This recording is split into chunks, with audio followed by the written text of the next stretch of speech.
저는 오늘 여러분과 함께 그의 나라와 그 의가 무엇인가, 이 제목으로 은혜의 말씀을 나누고자 합니다.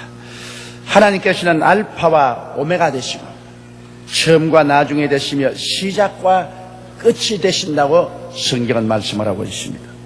그러므로 하나님께서는 우리에게 주신 성경 중에 세상의 시작인 창세기만 기록하는 것이 아니라 이미 세상이 다 완성되고 새하늘과 새 땅이 정비되고 부활 성취한 성도들이 살고 있는 그 모습도 벌써 기록되어 있습니다. 그러므로 영원하신 하나님께서는 어제나 내일이나 동일하게 벌써 다 이루어진 모습으로 하나님 앞에 놓여져 있는 것입니다. 때문에 시편 139편 16절에는 내 형질이 이루기 전에 주의 눈이 보셨으며 나를 위한 정한 날이 하나도 되기 전에 주의 책에 다 기록되었나이다라고 말씀을 하고 있습니다. 이 하나님께서는 우리들의 일생을 위하여 다 예비해 놓고 계십니다. 고린도전서 2장 9절에 하나님이 자기를 사랑한 자를 위해서 예비해 놓은 모든 것이라고 성경에 말씀을 하고 계십니다. 그렇기 때문에 우리에게 무엇을 먹을까, 무엇을 입을까, 무엇을 마실까 염려하지 말라. 이는 다 이방인들이 염려하는 것이요 너희 천부께서는 이 모든 것이 너희에게 있어야 될 줄을 아시고 미리 다 예비해 놓고 계신다는 것입니다. 다시 말씀드리면 우리들 삶에 필요한 것은 이미 하나님께서 만세 만대 전에 다 아시고 예비해 놓고 기다리신다는 것입니다. 그러나 그 하나님의 예비하신 축복 속에 들어가는 조건이 있습니다. 그것이 바로 그의 나라와 그의 의를 먼저 구하는 것입니다.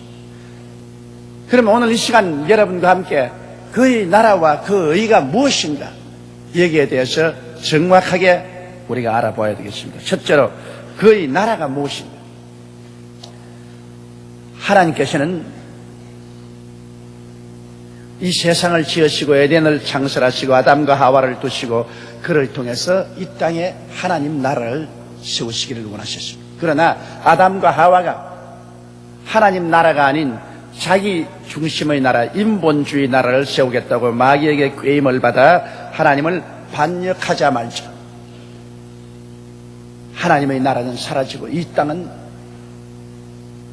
마귀의 나라로 변화되고 말한 것입니다.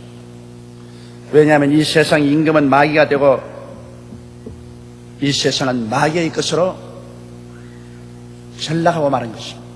원래 아담과 하와에게 주어진 세상인데 아담과 하와가 스스로 마귀의 종으로 자기를 내놓았기 때문에 아담의 모든 것은 마귀가 인수인계하게 된 것입니다. 그래서 이 땅에 마귀가 신이요 마귀가 임금이요 마귀가 이 땅을 주장함으로 모든 마귀의 흉악한 일들이 인간 역사 속에 꽉 들어차게 된 것입니다. 그러나 지금부터 2000년 전 하나님의 아들 예수님께서 오셔서 하나님의 나라를 이 땅에 세우시기 위해서 마귀의 일을 멸하기 시작한 것입니다. 예수님은 처처에 가는 곳마다 마귀의 일을 멸하시기 시작한 것입니다. 그래서 이 세상에서 하나님의 나라와 마귀의 나라가 대결하게 된 것입니다. 예수님께서는 회개하라 천국이 가까웠다 하시고 가시는 곳마다 천국의 역사를 나타내셔서 이 땅에 뿌리 박힌 마귀의 일을 멸하기 시작한 것입니다. 주님께서 멸하신 역사는 가는 곳마다 귀신을 쫓아내는 것입니다. 귀신은 마귀의 최하 단위의 보병들입니다. 귀신은 가는 곳마다 사람들을 미혹하고 덕질하고 죽이고 멸망시키는 일을 하는데 예수님은 가시는 곳마다 마귀의 최하부 구조인 귀신의 일을 멸하신 것입니다. 그리고 여러분 잘 아시다시피 예수님은 가는 곳마다 병든 자를 고치십니다. 병은 마귀의 일인 것입니다. 하나님의 일이 아닌 것입니다. 사람이 병들면 정상적인 삶을 살 수가 없습니다. 그러므로 병을 주님께서는 가시는 곳마다 고치십니다. 그리고 죄인들을 주님께서는 회개시켰습니다. 죄도 마귀의 일입니다. 죄는 하나님이 만드신 것이 아닙니다. 그리고 예수님은 마귀의 최악의 무기인 죽음, 그 죽은 자를 주님께서는 살리셨습니다. 그래서 온 세상 사람들이 눈이 휘둥그러지게 만드는 것입니다. 그리고 배고픈 자를 먹였습니다. 우리 주님께서는 에덴 동산을 지었을 때 가난을 만든 적이 없습니다. 가난은 원래 하나님이 지으신 것이 아닙니다. 이것은 마귀와 짜그란 아담이 하나님을 반역하고 죄를 지어서 심판으로 가져온 것이지 하나님이 축복으로 주신 것이 아닙니다. 그러므로 배고픔은 하나님의 뜻이 아닙니다. 이러므로 하나님께서는 배고픈 자를 예수 그리스도를 통해서 가는 곳마다 먹이셨습니다. 그리고 천국 복음을 전파하셨습니다. 이러므로 가는 곳마다 마귀의 일이 무너지고 마귀의 나라가 무너졌습니다. 사람들은 때를 지어서 마귀의 나라에서 떠나서 하나님 나라로 돌아왔었습니다. 그 결과로 마귀는 당황하여 로마인과 유대인을 동원하여 예수님을 붙잡아 십자가에 못 박아 죽였었습니다. 그러나 이것이 마귀는 자기가 잘한다고 생각했지만 마귀의 일생에 가장 잘못한 것입니다. 죄가 없는 하나님의 아들, 이 세상에 속하지 않고 하늘나라에 속한 하나님의 아들, 의의 근본이신 하나님의 아들을 십자가에 못 박여 죽인 대가로 말미암아 하나님은 진노하사 마귀를 심판하셨습니다. 그래서 하나님은 예수 그리스도의 몸짓고 피 흘린 대가로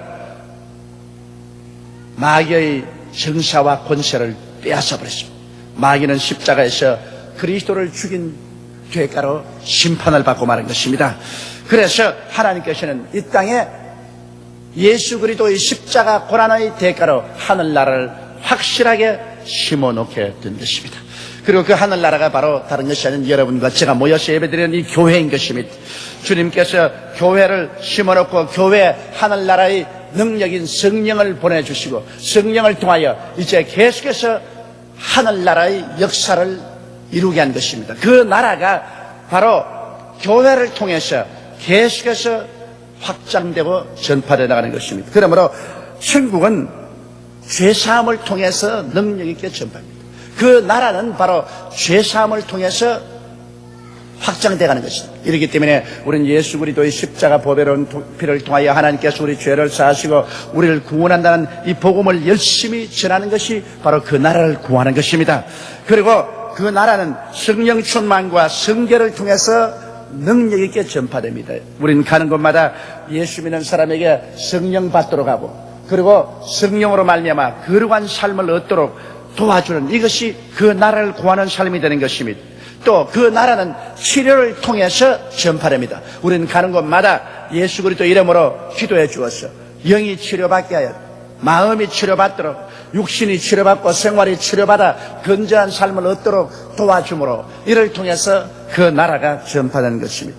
그리고 우리는 예수 그리스도를 통해서 이미 이 땅에서 저주는 끝났고 절망은 끝났다는 것을 전파하고 그리스도의 십자가를 통하여 아브라함의 복이 이 땅에 임했다는 소식을 사람들에게 전해주므로 그 마음속에 용기를 주고 희망을 넣어줘야 되는 것입니다. 기대를 넣어주어서 하나님의 축복 속에 들어가서 하나님의 은총을 받도록 하는 것이 바로 하늘나라를 전파하는 것입니다. 성경은 말씀하기를 저가 흩어 가난한 자에게 주었은 즉 그 의가 영원히 있다고 말한 것입니다. 우리의 의를 영원히 있게 하기 위해서는 우리가 무엇을 가지고 자꾸 나누어 줘야 되는 것입니다.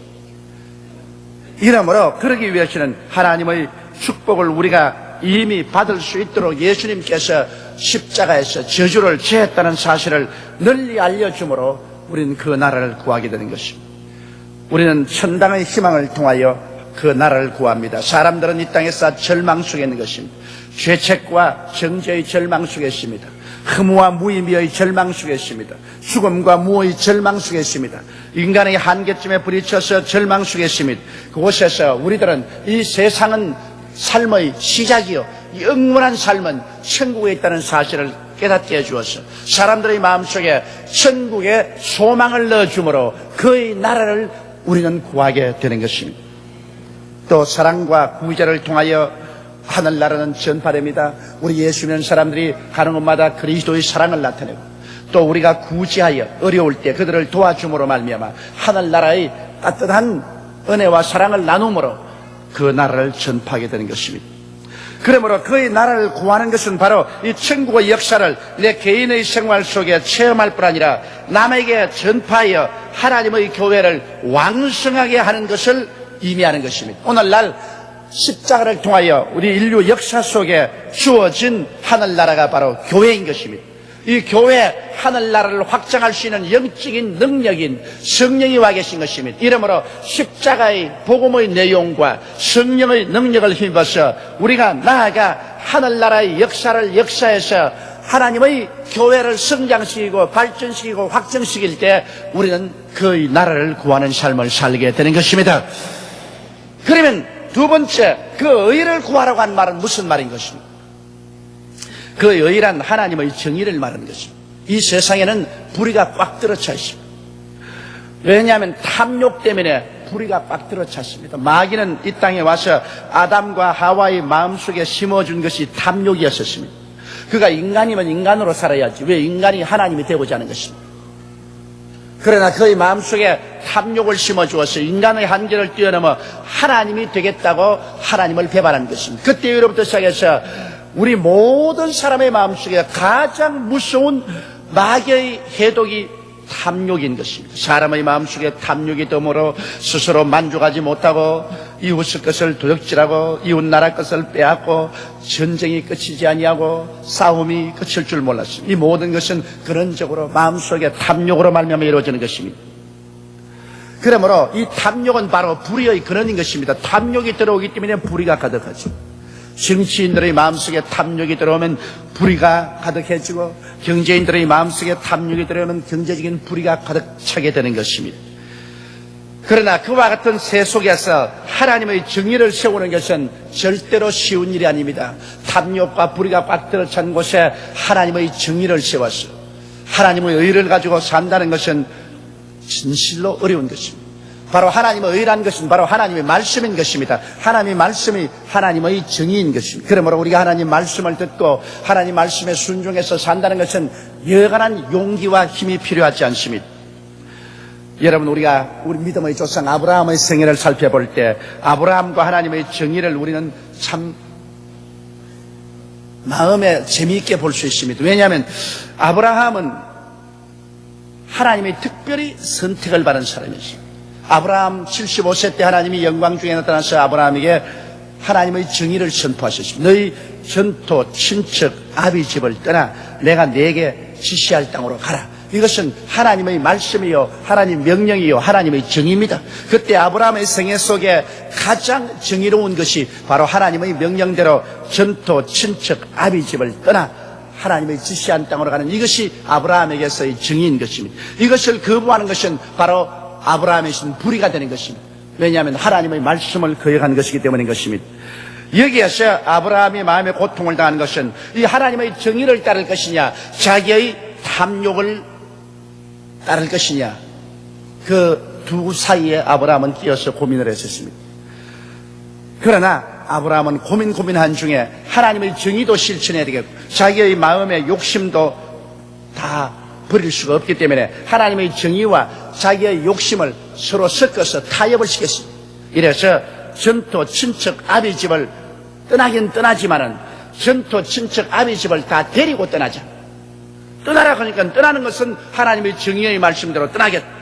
그러나 탐욕은 도저히 버릴 수가 없기 때문에 떠나되 가지고 떠나자. 그래서 전투에서 모은 재산 다 정리해서 가지고 그곳에 있는 모든 일가 친척과 종들 다 거느리고 그리고 아비 집인 자기의 조카 데리고 술에 잔뜩 씻고 떠난 것입니다. 그러므로 하나님의 정의도 이루고 그리고 내 욕심도 이루고 얼마나 좋은 것인가 그렇게 생각하고 그런 하나님의 정의를 타협한 것입니다. 여러분, 하나님의 정의를 거스르면 그 결과로 다가오는 것은 기근입니다. 우리의 생활 속에 하나님의 정의를 짓밟으면 언제나 그 대가로 기근이 다가오게 되는 것입니다. 그가 가나안 땅에 들어가니까 가나안 땅이 말할 수 없는 기근으로 완전히 산천이 새빨갛게 타고 우물물은 다 말라버렸습니다. 데리고 온 짐승들은 굶어서 죽어버리고 일가 친척과 종들은 먹을 것이 없으므로 다 뿔뿔이 세어지고 그런 자기 아내와 조카 롯과 함께 외롭게 남아버리고 마는 것입니다. 정의를 저버리면 기근이 다가오는 것입니다. 이것은 잊지 말아야 되는 것입니다. 그런데 환경적인 기근만 다가오는 것이 아닙니다. 정의를 짓밟으면 그 다음엔 영적인 기근도 다가옵니다. 거기에서 아브라함과 사레와 롯은 하나님조차 잃어버리고 마는 것입니다. 하나님이 가나안 땅에 가라고 했는데 그곳에서 하나님조차 잃어버렸습니다. 그래서 영적인 심한 기근에 처했습니다. 하나님의 명령도 저버리고 그들은 손과 손을 마주 잡고 하나님이 절대 가지 마라, 애굽으로 가자. 애굽으로 내려가면서 이제는 도덕적인 정의도 상실해버리고 마는 것입니다. 도덕적인 기근이 다가왔습니다. 그가 자기 아내를 하는 말이 이제 당신은 나의 아내라고 부르지 말고 내 동생이라고 하시오. 애굽에는 나쁜 사람들이 많으니 당신 아름다운 미모를 보고 당신을 빼앗기 위해서 나를 죽일지도 모르니까 내가 당신을 동생이라고 부를 테니까 당신도 나를 오빠라고 부르십시오. 도덕적인 기근입니다. 애굽에 내려가자마자 아닌 게 아니라 사라의 아름다움을 보고서 그 소문이 나자 바로 왕이 불러다가 사라를 동생이라고 하니까 자기 아내로 취해버리고 말았죠. 여기에서 그런 환경적인 가난, 정신적인 가난, 도덕적인 가난, 심지어는 집안에서 자기의 아내까지 빼앗기는 수모를 받게 된 것입니다. 하나님의 정의를 저버리면 언제나 우리의 삶 속에 기근이 다가온다는 것을 알아야 합니다. 여기에서 아브라함은 크게 회개하고 통회하고 자복했습니다. 그리고 하나님의 정의를 다시 회복하겠다고 했습니다. 그 결과 하나님께서는 그 아내를 돌려주었습니다. 이래서 그 아내와 함께 다시 가나안 땅으로 돌아왔습니다. 하나님의 정의를 다시 회복하기 위한 것입니다. 그리고 가나안 땅에서 자기와 같이 있던 조카 롯까지 헤어지는 것입니다. 자기의 조카 롯을 보고 하는 말이 너가 동이라 하면 내가 서라 하고 너가 남이라 하면 내가 북이라 하마 우리 헤어지자. 하나님의 정의를 실천하기 위해서 자기의 탐욕을 저버리는 것입니다. 조카 롯은 저 요단뜰 소돔과 고모라 성이 있는 곳을 향해서 떠났었습니다. 그래서 마지막 그가 정의를 실천하자 하나님은 기근을 제어버리고 축복을 명하셨습니다. 하나님께서 아브라함 보고 말하기를 아브라함아 나와서 너희 고개를 들어 동서남북을 바라보라. 내 눈에 보이는 땅을 너와 너희 자손에게 주리니 영원하리라고 말씀하시겠습니다. 정의를 짓밟으면 기근이 다가오나 하나님의 정의를 실천하면 하나님께서 하늘문을 여시고 복을 허락하여 주시는 것입니다. 그래서 하나님은 그곳에서 깊이 깨달으셨습니다. 그 이후에 아브라함은 그 나이가 100살이 되고 사라의 나이 90이 됐을 때 얻은 독생자 이삭을 그는 한없이 사랑했습니다. 눈에 넣어도 아프지 않았었습니다. 그런데 여기에 하나님께서 아브라함에게 과연 하나님의 정의를 실천하는가 또 탐욕에 빠져 있는가를 시험해보기 위해서 명령하십니다. 아브라함아 내 사랑하는 아들 네 외독자 이삭을 데리고 모리아 땅으로 가서 내가 네게 지시하는 한 산 거기서 그를 번제로 드리라. 감당할 수 없는 하나님의 명령입니다. 그러나 하나님의 명령은 하나님의 정의입니다. 자기의 사랑하는 외독자를 모리아 산에 데리고 가서 번제로 드리라. 그것은 자기 손으로 아들을 잡아가지고서 해체해서 닭을 떠서 장작불에 얹어서 불로 태워서 제사드려. 견딜 수 없는 말입니다. 인간으로 상상할 수 없습니다. 그러나 하나님의 명령은 하나님의 정의입니다. 여기에서 아브라함이 이제 하나님의 정의를 실천할 것인가 자기 탐욕으로 정의를 저버릴 것인가에 기로에 섰을 때 그는 탐욕을 십자가에 못 박았습니다. 여러분 우리가 하나님의 정의를 실천하려면 언제나 십자가를 걸머지지 않으면 안 되는 것입니다. 십자가란 사형틀입니다. 십자가란 아름다운 로맨틱한 것이 아닙니다. 십자가는 그곳에서 예수님이 죽으신 것입니다. 그러므로 내가 십자가를 걸머진다는 것은 내 자신을 사형에 처하는 것을 말하는 것입니다. 아브라함은 그 자리에서 십자가를 걸머지고 자기를 죽였었습니다. 그러고 난 다음 그는 하나님의 정의를 그대로 받아들이고 굳세게 서기로 작정하고 그 아들을 데리고 사흘 길을 걸어갑니다. 첫째 날을 자고 여관에서 아들이 아버지 수발을 듭니다. 그럴 때 그가 그 아들을 바라볼 때 얼마나 마음에 측은한 생각이 생기겠습니까? 간장이 녹아질 것입니다. 그러나 하나님의 정의를 타협할 수 없습니다. 이튿날 또 걸어가서 또 여관에서 쉴 때 아들이 물을 길러다가 아버지 발을 씻겨주고 아버지 안마를 해주고 잠자리를 깔아주고 할 때 그 아들을 볼 때 그 마음속에 얼마나 사랑이 솟구쳐 오르겠습니다. 애간장이 탔을 것입니다. 그러나 하나님의 정의를 저버릴 수 없습니다. 사흘째 또 그렇게 되었습니다. 그 다음 아들과 함께 모리아산으로 올라갑니다. 아들이 한 손에 칼을 들고 한 손에 불을 들고 등에 장작을 메고 올라가면서 아버지 여기에 장작도 있고 불도 있고 칼도 있는데 제물로 드릴 어린 양은 어디 있나이까? 그 말을 들었을 때 아버지의 눈이 캄캄했지 않겠습니까? 그러나 아브라함은 하나님의 정의를 절대로 저버릴 수 없다는 것을 알기 때문에 얘야 제물로 드릴 어린 양은 하나님이 예비하신다. 그리고 산에 올라가서 아들과 함께 제단을 만들어 놓고 난 다음에 아버지는 아들을 밧줄로 묶기 시작한 것입니다. 너가 바로 어린 양이다. 하나님은 너를 잡아 제물로 드려. 그래서 그를 장작불 위에 얹혀놓고 그런 칼을 들어서 그 어린 아들을 잡으려고 달려들 때 그때 하늘에서 하나님 말씀입니다. 아브라함아 너희 아들에게 손대지 말라. 그리고 하나님께서 말씀하기를 내가 나를 가리켜 맹세하노니 내가 이같이 행하여 내 아들 내 독자를 아끼지 아니하였은즉 내가 내게 큰 복을 주고 내 씨로 크게 승하여 하늘의 별과 같고 바닷가의 모래 같게 하리니 내 씨가 그 대적의 문을 얻으리라. 또 내 씨로 말미암아 천하 만민이 복을 얻으리니 이는 내가 나의 말을 준행하였음이라.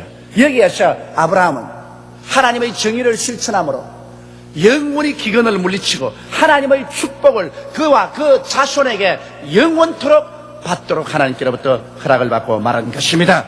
이러므로 여러분 이 사실을 통해서 보게 될 때 우리가 하나님의 정의를 실천하면 하나님은 언제나 축복을 명합니다. 그러나 우리가 하나님의 정의를 저버리고 우리 탐욕에 서면은 우리의 생활 속에 기근이 다가오는 것입니다. 영적인 기근, 정신적인 기근, 생활의 기근, 환경의 기근이 다가오게 되는 것입니다. 그러므로 성경에는 그 의를 구하라는 것은 나의 탐욕을 십자가에 못 박고 우리의 모든 면에 하나님의 말씀, 즉 하나님의 명령과 정의를 실천하는 것입니다. 우리가 일상생활에서 구하는 하나님의 정의란 우리가 성수주의라는 것 하나님의 정의입니다. 6살 동안 일하고 일했지는 하나님 성전에 와서 하나님을 섬기라. 이 하나님의 정의입니다. 이 하나님의 정의를 짓밟으면 기근이 다가오는 것입니다. 그래서 오늘날 성수주의라지 않은 이 세상 속에 영적인, 정신적인, 도덕적인, 육체적인 기근이 꽉 들어차 있지 않습니다. 하나님께서 너희 수입의 11조를 하나님께 드려 내 집에 양식이 있게 하라고 한 것은 하나님의 정의입니다. 이것을 짓밟아버리면 우리가 아무리 애를 쓰고 힘을 쓰고 돈을 모아놔도 전대 밑에 구멍이 뚫어져서 눈으로 보기만 하지 우리가 누리지 못합니다. 그러므로 보는 것은 많되 실제 누리는 것은 없습니다. 하나님의 정의를 짓밟으면 우리가 버는 돈에 기근이 다가오는 것입니다. 하나님의 계명을 준수하는 것도 하나님의 정의를 실천하는 것입니다. 우리는 하나님의 10계명을 잘 알고 있습니다. 우리는 예수를 믿음으로 구원을 얻지만은 우리의 삶 속에 하나님의 10계명을 준수함으로 하나님의 정의를 실천합니다. 그럴 때 우리에게 하나님의 복이 다가오는 것입니다. 우리가 열심히 복음을 전가하는 것도 하나님의 정의를 실천하는 것입니다. 이 일을 할 때 하나님의 축복이 다가오는 것입니다. 하나님께서는 이런 일을 할 때 이 모든 것을 너에게 더하시라고 말씀하신 것입니다. 우리들의 삶의 선호의 질서를 무시하면 모든 것이 허물어집니다. 인간관계에도 남편과 아내는 분명히 선후 질서가 있습니다. 형과 아우, 선생과 제자, 다스리는 자와 다스림을 받는 자 등의 선후 질서가 무너지면 혼돈이 다가오고 파괴됩니다. 우리의 신앙생활에도 먼저 할 것과 나중 할 것을 바꾸어 놓으면 기근이 다가옵니다. 우리는 먼저 그의 나라와 그 의를 우리 생활 속에 구하면 하나님께서 말씀하기를 내가 이 모든 것을 너에게 더하여 주겠다고 말씀하셨습니다. 무엇을 먹을까, 무엇을 마실까, 무엇을 입을까, 어떻게 살까 하는 이 모든 것은 하나님께서 직접 우리를 위해서 일하시고 돌봐주시겠다고 말씀하신 것입니다. 이러므로 우리 예수 믿지 않는 이방인처럼 인간의 수단과 방법으로 이마에 땀을 흘리고 애쓰고 노력하면서 인생을 살려고 할 필요가 없습니다. 우리가 그 나라와 그 일을 구하고 주님께 나가면 주님께서 우리의 모든 일을 담당해 주십니다. 수고하고 무거운 짐진 자들은 다 내게로 오라. 내가 너희를 쉬게 하려고 하신 우리 주님의 말씀이 우리의 삶 속에 이루어지게 되는 것입니다. 우리의 영혼의 쉼이 오고 우리의 생활에 쉼이 오는 것입니다. 우리는 쉽고 가볍게 하나님의 은혜로 인생을 승리롭게 살아갈 수가 있는 것입니다. 하나님은 구말리 장천 멀리 계시지 않습니다. 하나님이 지으신 이 우주 공간에, 하나님의 시간, 하나님의 만드신 만물 속에 하나님은 임재하고 계십니다. 그러므로 하나님은 우리가 과연 하나님의 원리인, 하나님의 법칙인 그 나라와 그 의를 먼저 구하며 사는지 살고 있지 않은지를 하나님은 감시하고 계십니다. 저는 여러분께 말씀드립니다. 여러분의 마음속에 먼저, 나중이 아니고 먼저 하나님의 나라를 구하고, 그리고 하나님의 정의를 구하면서 살면 그 다음 여러분 기도하는 것마다 하나님께서 역사하사 모든 것이 이루어지고 쉽고 가볍게 하나님의 영광을 가지고 인생을 살게 되는 것이요, 걱정 없게 될 것입니다. 우리 다 같이 고개 숙여 기도드리겠습니다. 거룩하시고 영광스러우신 우리 아버지 하나님, 하나님은 구말리 장천 멀리 계시지 않습니다. 하나님은 우리와 함께 거하십니다. 우리가 숨쉬는 이 공간 속에, 우리가 살고 있는 이 시간 속에 하나님은 성령으로 임재하여 계시고 역사하고 계십니다. 하나님의 능력은 한이 없습니다. 하나님의 손이 짧아 우리를 도와주지 못함이 아니요, 하나님의 귀가 둔하여 우리 기도를 듣지 못함이 아닙니다. 우리가 질서를 문란케 함으로 하나님이 우리 가운데 역사할 수가 없사옵니다. 내 아버지는 이제 먼저 할 것과 나중 할 것을 언제나 바꾸어 놓는 것이 타락한 인생들의 생활 모습입니다. 먼저 할 건 먼저 하고 나중 할 건 나중 할 때 아버지 하나님의 역사가 우리 가운데 이루어짐을 압니다. 하나님께서는 그의 나라와 그의 의를 먼저 구하라고 말하시죠. 하나님 아버지, 우리의 삶 속에 크고 작은 모든 일에 우리는 먼저 우선적으로 하나님의 나라를 구하고 하나님의 정의를 구하는 우리들이 되게 도와주옵소서. 우리 주 예수님 이름으로 기도드리옵나이다. 아멘.